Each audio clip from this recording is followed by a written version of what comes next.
All right, Maddie, can you go through your recommendations approach and what you've developed for your virtuals through Chelsea Banks's Vector Connect Rocking Referrals Talk? Yeah, so using the virtuals recommendation approach on page 19 of your manual, plus then with Chelsea Banks, she has a really great job of how she pre-frames, like with the World's Nicest People book and popping those fear bubbles of not anybody you know is going to buy. The great thing about Vector Connect Talks is the fact that like you're not there in person to see them talking. So even if it's for an in-home presentation talk that they're giving, you have so much more opportunity to know and directly be able to apply that to a virtual, given the fact that you're learning it in a virtual environment. So just keep that in mind. We're going to script this out for you guys so you have that. Obviously you want to read that. It's a slightly different than what's in your manual, but obviously like that's what I'm going to read from. So cool.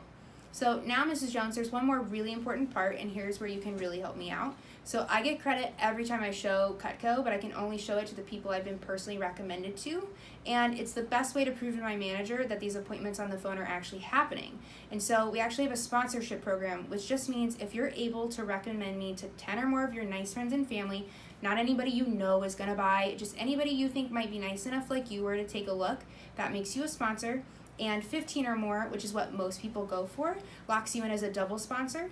And like I said, not people you know are going to buy, just anybody you think might be nice enough to take a look. And once I get to 50 sponsors, that not only gets me a free piece of Cutco I then can sell to help pay for school, but my manager is also willing to bonus 50 points towards my scholarship credit. So I have a pen and paper. I'm not looking for people you know are going to buy, just anybody you think might be nice enough to take a look. And so who would be the first person you'd throw down on your World's Nicest People list? Great. Yeah. That's awesome. And so, Maddie, what if someone says, oh, I can't think of anyone, or what if they say, I don't like to give out people's names and numbers? Yeah, so that's pretty common, especially like how we've talked about in some previous videos of people are more in tune to say no on the phone because it's easier. It's like not as emotionally hard on them to say no to you on the phone versus like somebody in person. That's why like you can easily hang up on a telemarketer versus like shutting the door in their face. It's the whole thing of face-to-face connection. So that objection I got a lot, I'll be honest with you about that, and I combat it with the same answer.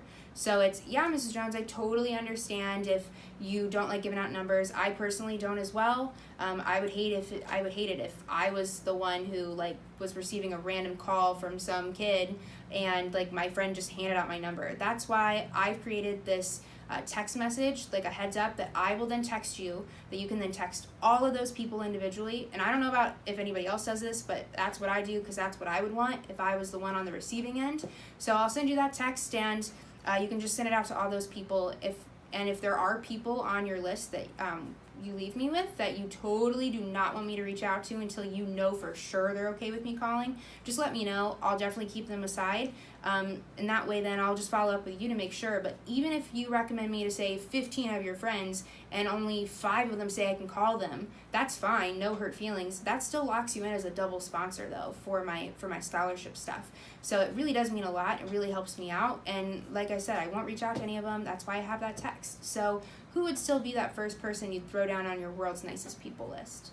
And it's the same thing when it comes to if they don't know people or they can't think, it's reminding them, yeah, it's not people you know are going to buy, just anybody you would think would be nice enough to take a look.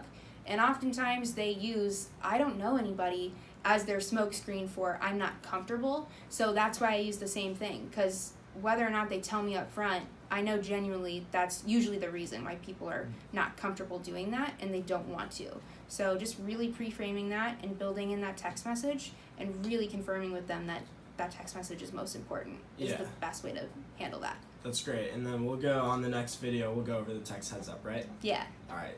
Sounds great. We'll see you on the next video.